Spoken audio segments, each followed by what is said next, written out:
The Andes Mountains, a place of breathtaking beauty, where the peaks touch the sky and the valleys are cloaked in an eternal mist. This majestic range stretches across 7 countries, a spine of rock and ice that has witnessed countless stories of human triumph and tragedy.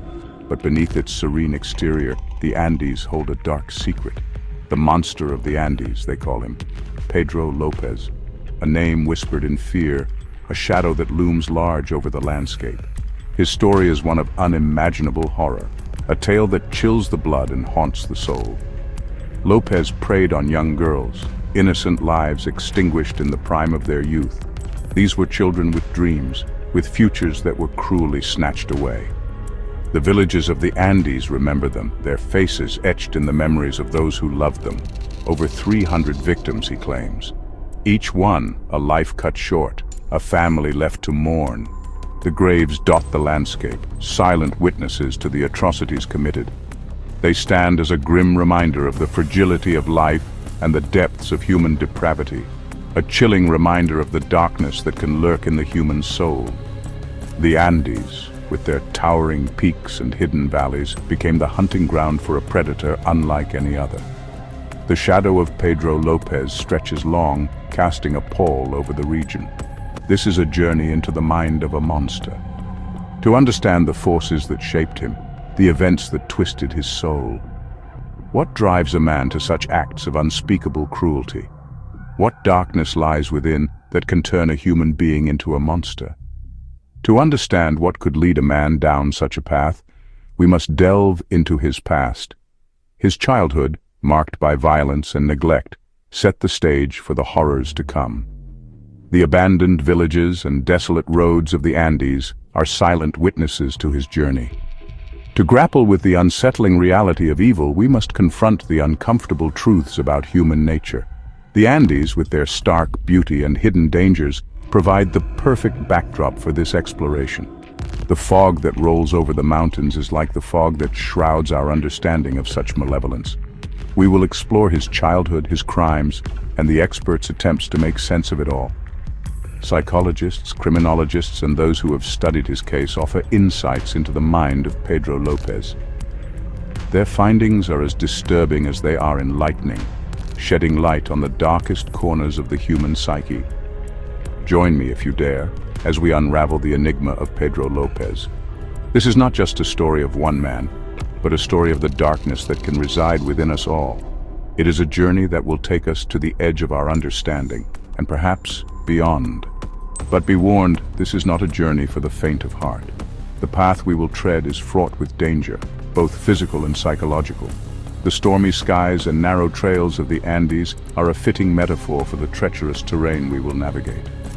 The truth, as they say, can be far stranger and far more terrifying than fiction. As we peel back the layers of this story, we will confront the very essence of evil. The moonlit landscapes and fog-shrouded villages of the Andes will be our companions on this dark journey. Prepare yourself, for the tale of Pedro Lopez is one that will stay with you long after the final word is spoken. 1948, Colombia, a nation gripped by turmoil. Amidst this chaos, Pedro Alonso Lopez was born, the 7th of 13 children. His mother, a prostitute, his childhood a brutal tapestry of poverty, violence, and neglect. The streets became his playground, his school, a breeding ground for resentment and rage. Little did anyone know, a monster was brewing, the seeds of darkness taking root. His early life, a glimpse into the making of a monster. Childhood trauma, a recurring theme in the lives of serial killers. Pedro Lopez, no exception. He witnessed things no child should see. Violence was commonplace. He was reportedly abused, violated, his trust shattered, his innocence stolen. These early experiences festering wounds. They twisted his perception of the world, warped his sense of empathy. The line between right and wrong blurred. A dangerous cocktail for a young mind. But was this enough to create a monster? Adolescence arrived, and with it, a descent into depravity and darkness. Petty theft escalated to sexual assault. His victims, young girls, were left traumatized, vulnerable, innocent, just like him once. but now prey. His crimes, fueled by a growing darkness within, became more sinister. A need for power, for control, consumed him. A twisted sense of revenge against a world that had wronged him. The authorities finally caught him, but this was only the beginning of his dark journey. Prison, instead of rehabilitation, became a twisted finishing school for him, hardened him, fueled his rage, and deepened his hatred. Upon release, the monster was unleashed upon society. Section 5. Modus operandi, Unveiling the Patterns. The Andes became his hunting ground. Stretching over 7,000 kilometers, this vast mountain range provided the perfect cover for his heinous activities. The remote villages, often isolated and cut off from the rest of the world, became the backdrop for his sinister deeds. His victims, young girls, often poor and indigenous. These children, full of life and innocence, were easy targets for his malevolent intentions. They lived in communities where trust was a given, and strangers were welcomed with open arms. He would lure them with promises of gifts, of kindness. A friendly face, a gentle demeanor, he knew exactly how to gain their trust. Offering small trinkets, sweets, or even just a kind word, he would weave a web of deceit around his unsuspecting victims. A wolf in sheep's clothing. His outward appearance was that of a benevolent figure, but beneath the surface lurked a predator waiting to strike. His charm was his most dangerous weapon, disarming those around him and masking his true intentions. He would gain their trust, then betray it in the most horrific way imaginable. Rape, torture, murder. The isolated paths and dark alleyways of the Andes became the stage for his monstrous acts.